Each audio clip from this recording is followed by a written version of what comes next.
Hai semuanya, apa kabar? Kembali lagi bersama kita, Mira dan Ririn.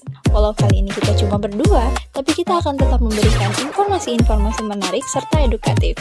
Buat kalian yang penasaran, hal apa sih yang akan kita bahas kali ini? So, keep on watching! Planning merupakan tahapan penting bagi sebuah perusahaan. Salah satu hal yang harus dilakukan adalah peramalan atau forecasting. Hal ini merupakan kegiatan memprediksi suatu kondisi yang akan terjadi di masa mendatang yang tentunya didasari dengan data akurat di masa lampau sehingga menjadi tolak ukur perusahaan dalam memenuhi target. Forecasting difungsikan untuk membuat keputusan yang tepat dalam menentukan sumber daya yang dibutuhkan bagi perencanaan perusahaan di masa mendatang. Karakteristik forecasting. Yang pertama, keakuratan. Peramalan akan menghasilkan prediksi yang akurat jika kita menggunakan metode yang tepat. Yang kedua, biaya. Biasanya, sebuah keakuratan memerlukan pembiayaan yang cukup mahal.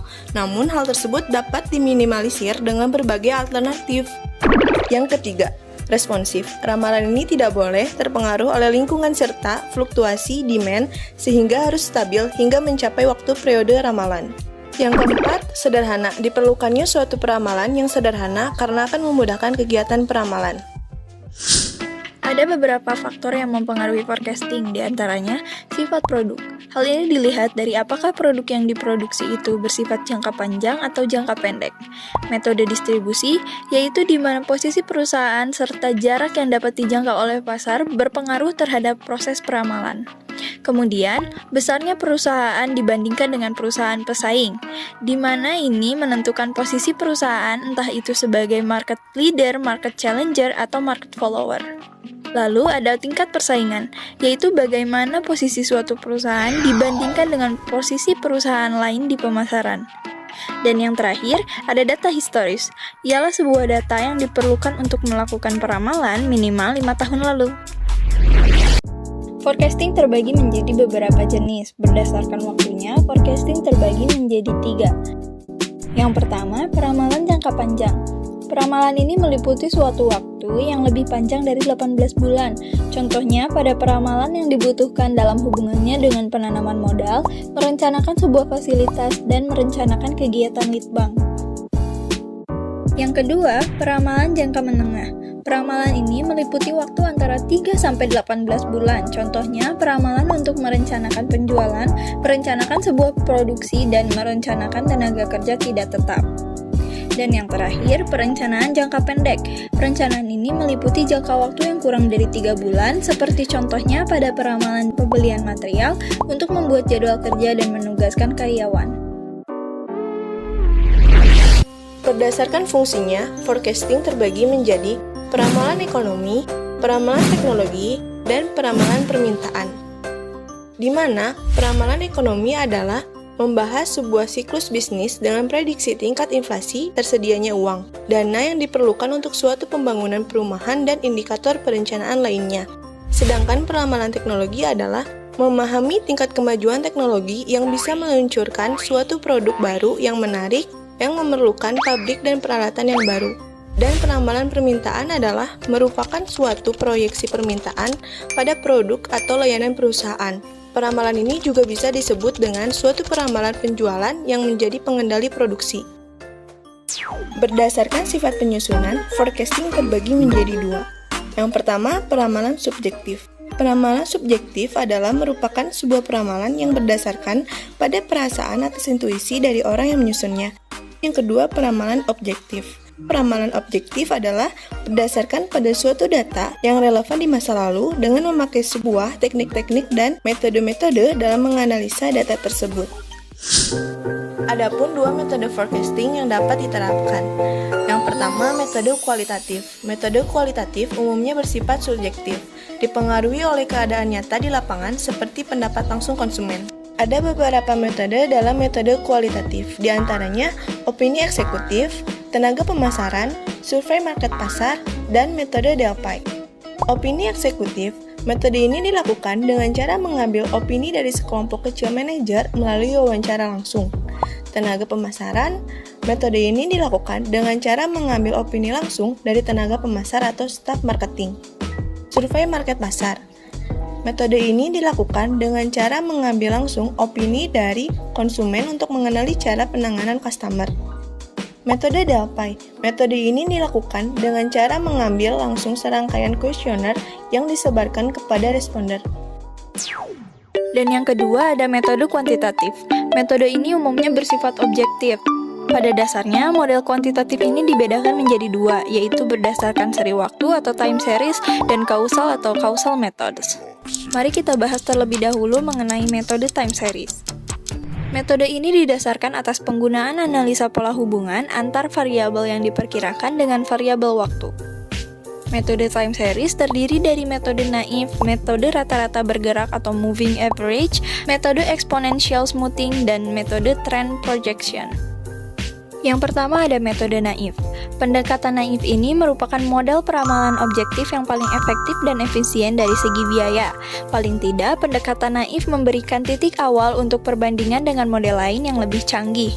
Contohnya, jika penjualan sebuah produk adalah 68 unit pada bulan Januari, kita dapat meramalkan penjualan pada bulan Februari akan sama, yaitu sebanyak 68 unit. Yang kedua ada metode rata-rata bergerak atau moving average. Rata-rata bergerak adalah suatu metode peramalan yang menggunakan rata-rata periode terakhir data untuk meramalkan periode berikutnya. Terdapat rumus yang dapat digunakan pada metode ini, di mana N adalah jumlah periode dalam rata-rata. Namun, penggunaan metode ini masih memiliki beberapa masalah, yaitu rata-rata yang bergerak tidak dapat memanfaatkan tren dengan baik. Kemudian, rata-rata bergerak akan selalu berada dalam tingkat masa lalu dan tidak akan memprediksi perubahan ke tingkat yang lebih tinggi maupun tingkat yang lebih rendah. Yang ketiga ada metode exponential smoothing. Metode ini merupakan pengembangan dari metode moving average. Dalam metode ini, peramalan dilakukan dengan menggunakan penghitungan secara terus-menerus dengan menggunakan data terbaru. Setiap data diberikan bobot, data yang lebih baru diberi bobot yang lebih besar. Terdapat rumus yang dapat digunakan pada metode ini, di mana Ft sama dengan peramalan baru, Ft-1 merupakan peramalan sebelumnya, At-1 merupakan permintaan aktual periode lalu, dan alfa merupakan konstanta penghalusan, di mana alfa harus lebih besar sama dengan 0 dan lebih kecil sama dengan 1. Dan metode terakhir dari model time series adalah metode trend projection. Metode ini adalah suatu metode peramalan serangkaian waktu yang sesuai dengan garis tren terhadap serangkaian titik-titik data di masa lalu. Kemudian diproyeksikan ke dalam peramalan masa depan untuk peramalan jangka menengah hingga jangka panjang. Selesai dengan model time series, mari kita bahas mengenai model kausal. Model ini biasanya menggunakan variabel yang ada hubungannya dengan sebab akibat. Metode yang dapat digunakan pada model kausal ada metode analisa regresi, metode input-output, dan metode ekonometri. Yang pertama ada metode regresi. Metode ini didasarkan pada penetapan suatu persamaan estimasi menggunakan teknik least square. Hubungan yang ada pertama-tama dianalisa secara statistik. Keakuratan dari metode ini sangat baik untuk peramalan jangka pendek, sedangkan untuk peramalan jangka panjang ternyata keakuratannya kurang begitu baik. Maka penggunaan ini antara lain pada peramalan penjualan, perencanaan keuntungan, peramalan permintaan, dan peramalan keadaan ekonomi. Data yang dibutuhkan pada saat penggunaan metode ini adalah data kuartalan dari beberapa tahun yang lalu. Kemudian yang kedua ada metode input-output. Metode ini digunakan untuk menyusun proyeksi tren ekonomi jangka panjang. Model ini kurang baik keakuratannya untuk peramalan jangka pendek dan sangat baik ketepatannya untuk peramalan jangka panjang. Maka, penggunaan metode ini biasanya dilakukan pada penjualan perusahaan, penjualan sektor industri dan subsektor industri, dan produksi dari sektor dan subsektor industri. Data yang dibutuhkan untuk menggunakan metode ini adalah data tahunan selama sekitar 10-15 tahun. Dan yang terakhir, ada metode ekonometri. Metode ini didasarkan atas peramalan pada sistem persamaan regresi yang diestimasikan secara simultan, di mana keakuratan metode peramalan ini sangat baik untuk peramalan jangka panjang maupun jangka pendek. Penggunaan metode ini biasanya dilakukan pada peramalan penjualan menurut kelas produk atau peramalan keadaan ekonomi masyarakat seperti permintaan, harga, dan penawaran. Data yang digunakan pada metode ini adalah data kuartalan beberapa tahun. Ada serangkaian proses yang harus dilalui dalam forecasting. Diawali dengan menentukan tujuan, pilih teori yang sesuai dengan kebutuhan, Lakukan pencarian data yang tepat, kemudian analisis data tersebut. Setelah itu, lakukan pengestimasian modal awal dengan menguji data yang ada. Untuk itu, data yang ada dapat disajikan sementara kepada pihak manajer sehingga dapat dilakukan revisi.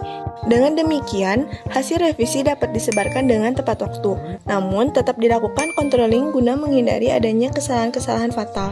Intinya, peramalan diperlukan oleh suatu perusahaan karena setiap keputusan yang diambil dapat mempengaruhi keadaan di masa yang akan datang.